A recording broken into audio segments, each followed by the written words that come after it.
The caddisfly is a soft, moth-like creature with wings held over its back like a pup tent. The adult is a strong flyer but seldom strays far from water. Like the butterfly and other insects who undergo complete metamorphosis, the immature caddis is a soft-bodied larva rather than a hard-shelled nymph.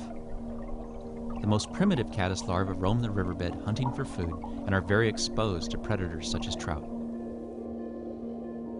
Slightly more evolved caddisfly larvae build silk-lined retreats, and several species even construct nets to seine items from the current.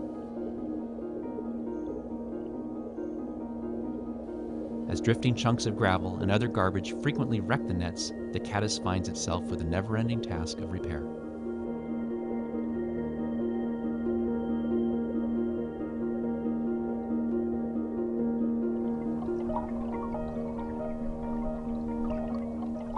When the seine traps edible debris, the caddis plucks the items from the nets or simply eats the entire net along with the periphyton that has grown on the web.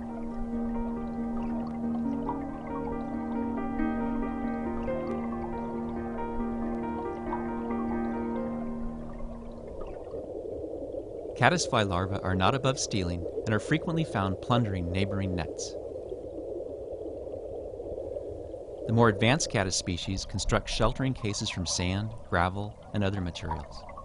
One of the most primitive case builders, the Glossosoma, builds a dome of gravel over itself and with the aid of a silken cummerbund slowly prowls the riverbed in search of algae. The gravel shelter was an important step in the evolution of caddisflies. However, the dome doesn't accommodate the larva's growth, and the larva must frequently expose itself to the elements as it builds a new home. The gravel case, nearly weightless in the aquatic realm, becomes a lethal burden when water levels are quickly lowered. The larva can only carry the case a few millimeters before succumbing to exhaustion. Hydroelectric regimes and recreational pulse flows are major threats to Glossosoma's existence. As the caddis evolved, they developed tube-shaped shelters which could simply be elongated as the larva matured. The tubular configuration was an evolutionary success, and the vast majority of today's caddisflies incorporate the design.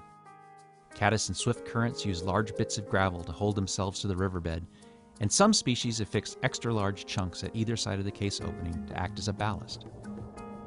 In moderate currents, caddis tend to build homes with sand, and in gentle currents out of sticks and pine needles.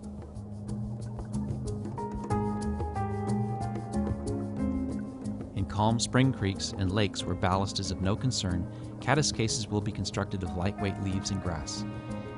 Many of these larvae have the ability to release air into their case and float to the surface where they get dispersed by wind and waves. Most of the time, however, gravity gets the better of them. Many caddis species move about their environment by lowering themselves down current on tethered silk strands.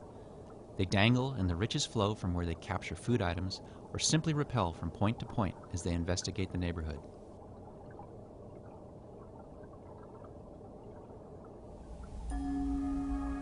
One of the most unique caddis larvae are the leptocerids. Many in this family build ultra-lightweight cases by affixing only the smallest scraps of algae and vegetation to themselves. Freed from unnecessary weight, but nearly invisible to passing trout, the larvae quietly swim about in search of freshwater sponges upon which they feed. The caddis larvae seal themselves inside their cases and undergo metamorphosis very similar to the cocoon stage of a moth. Unlike the moth pupa, which hatches directly into a winged adult, the caddis pupa emerges from its metamorphosis in a transitional stage called the ferrate pupa. The ferrate pupa is extremely active and in most cases are very strong swimmers. Many ferret pupa produce gas beneath the cuticle which probably helps buoy them to the surface, as well as separate their pupal skin from the adult caddis within. These gas-filled pupa glisten like jewels as they ascend the water column.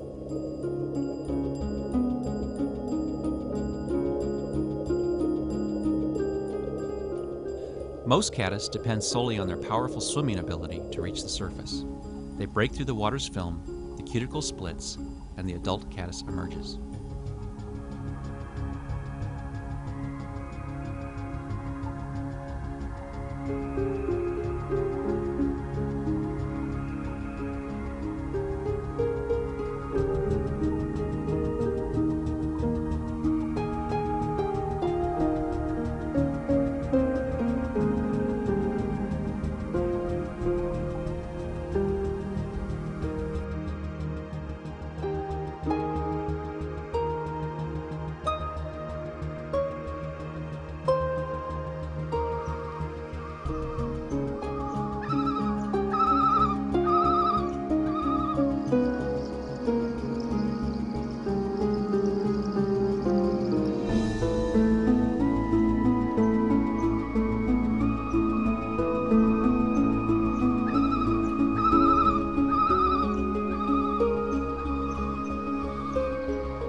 obvious reasons, this caddisfly is known as the traveling sedge. Just what evolutionary drive created this suicidal behavior is anyone's guess.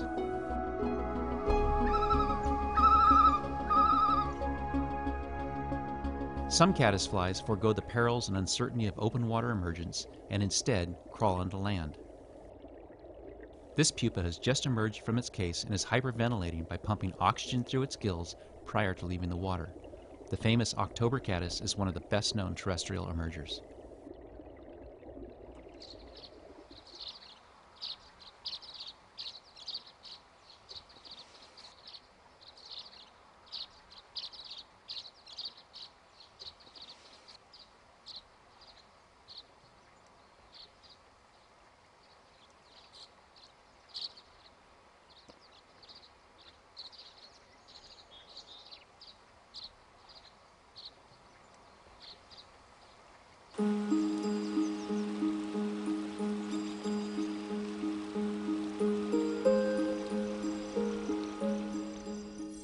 Evening swarms of adult caddisfly are a common sight along our rivers and streams. Caddis may swarm for days on end before settling down with a chosen mate. Some caddisflies lay their eggs by dapping the water while in flight, while others oviposit in the splash zones and allow ripples and waves to pull the eggs under. For trout and trout fishermen, the most exciting caddisflies are those who return underwater to lay their eggs. These terrestrial insects coat themselves with a glistening layer of air from which they breathe. They make easy to see and hard to resist targets for hungry fish.